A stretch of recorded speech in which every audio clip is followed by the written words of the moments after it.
Hello friends, welcome back to my channel. एबे शीतर मात्रा बहुत परिमाण में बढ़ी जाइए। आउ ए शीतर जाड़ुआ सकाळे आमको जदि फ्रेश गरमा गरम मूला परोटा आउ ता संगे फ्रेश धनिया पुदीना चटनी होगला ताल तो कथा जमीगला। तो चलतु स्टार्ट करवा। तो से मुझे दुईटे मूला मिली। तो मूला को मुझे भल भाव धोई नहीं धोई चोपा छिलके देती आम ये कद्दूकस करनवा। एबे मूला मोर कद्दूकस हो गला।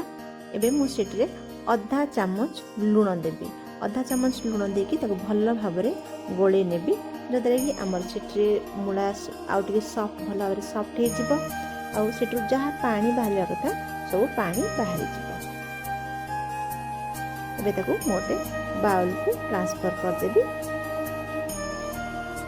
तापर आम गोटे ढक्कन घोड़े अधा घंटा रेस्ट देवी।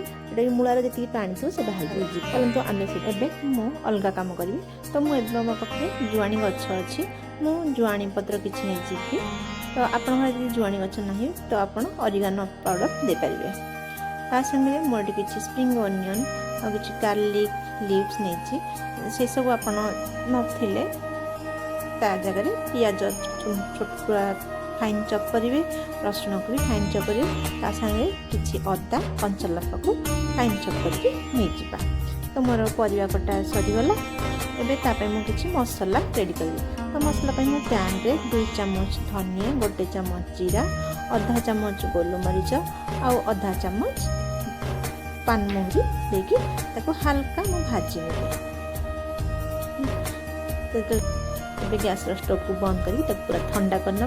ठंडा करके मो मिक्सचर जार दरदरा पेसी ना। देखिए आमर मूला मूला आमर देखो अधा घंटा हो गला। पानी सब मूला कमी छाड़ी देती।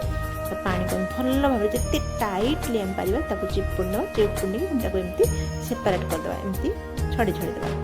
ये गोटे फ्रक साहाଯ୍ୟରେ ना हाथ में एमती अलग अलग करदे। एबे से जो मूला पानी थिला आम ताको फेकिबानी से मूला पानी रे आमे अट्टा को चकटिबा। तो मुझे 2 कप अट्टा स्वाद अनुसार लुण टिके हल्दी कलर पाई हल्दी बेसन नहीं 2 चामच फ्रेश दही देवा।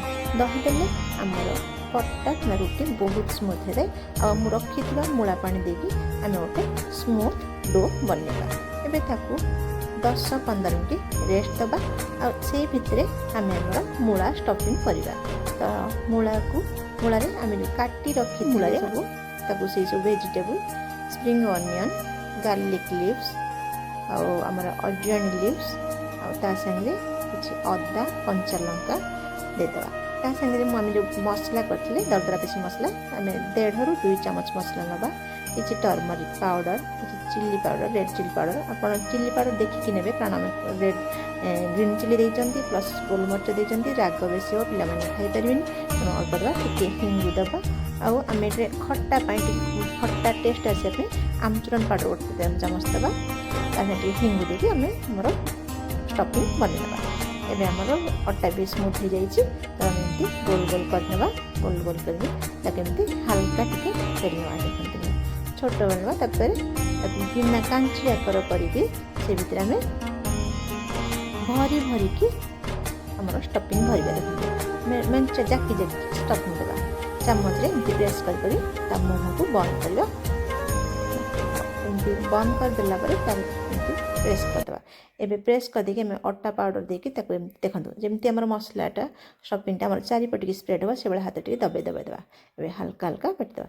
यदि बाई चान्स फाटिकी बाहर तो से सुखिला अट्टा गुंड देके मेकअप करदे किसी हेनी आराम से आमर रोटी बन जा। तो बेसी पतला आम बनैबानी देखु ये एतिकी पतला आम बनवा।